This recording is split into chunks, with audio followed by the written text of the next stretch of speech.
Welcome back to my channel, guys. It's Chef Mark, and I know I haven't posted in about 6 months, and I kind of gave up on my YouTube channel, but now I'm back, and hopefully I'll be making more videos. So I'm trying. This is a lot better produced video, shorter and better filmed. So I hope you enjoy it. So today I'm going to show you guys how to make a brown sugar bundt cake, which is probably one of my favorite and most common cakes I like to make. So first you want to start by greasing your bundt pan very thoroughly and evenly, which is really important because you don't want your cake to stick to the pan and because it will break. So you want to make sure you get all the little creases, and once you've done that, you can dust the pan, which is just even better for making sure it will come out in one piece. So you can pat it around, that's what I like to do, and then you can even go over the sink if you want so that you can get all the excess flour. So once your pan is greased and dusted, you can start making the actual cake mix. So we're going to start by doing the dry ingredients. You want to add 2 1/4 cup of flour. It's just all-purpose flour, it doesn't really matter. Then you want to add 1/2 teaspoon of baking powder, which is important. Baking soda is almost twice as strong. And lastly, you want to add a teaspoon of salt. You can just estimate this one because it's really hard to get it into the teaspoon. So once you've done all that, you can start mixing. Just mix, make sure you get it all thoroughly so one bite is not all salty. And then you can we'll do our wet ingredients. So for this, you want to add 1/4 cup granulated sugar, 2 cups of brown sugar, and you want to add a cup of butter, which is 2 sticks.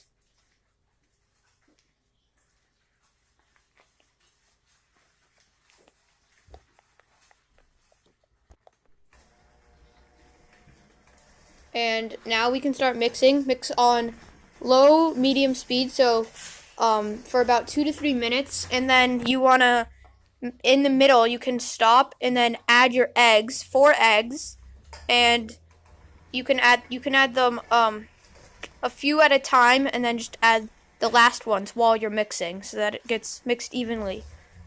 So now you can just mix until they're light and fluffy and all mixed together.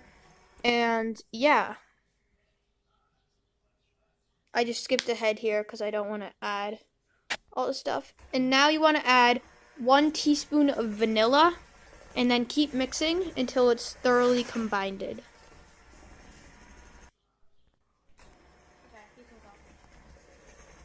Okay, now all the wet ingredients are mixed, and I'm going to start adding the dry mix. So you want to add 1/3 of your dry mix, and then we're just going to mix, and it doesn't have to be perfect because then you're going to add half of your milk. So you want to add 3/4 in total, and you add half, which is, I don't know, some like less than 1/4. Then you add 2/3 of your flour, the rest of your milk, and then you want to add the rest of your flour. Can you press the... Wait, never mind.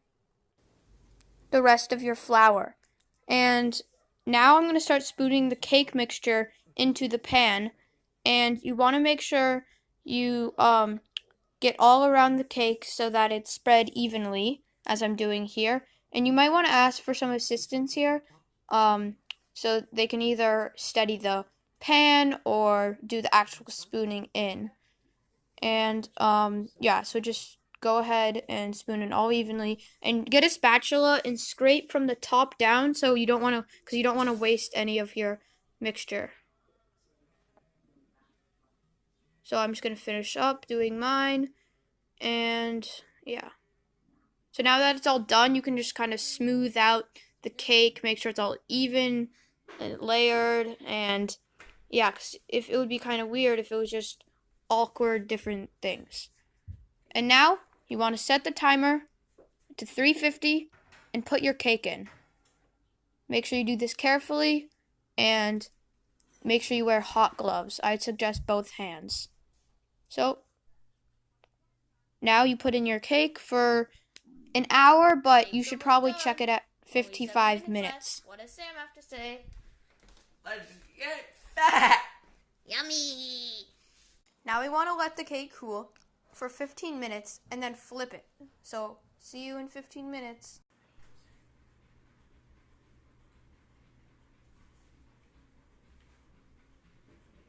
So, I'm about to flip the cake onto a wire rack, and you just want to do it quickly and in one smooth motion.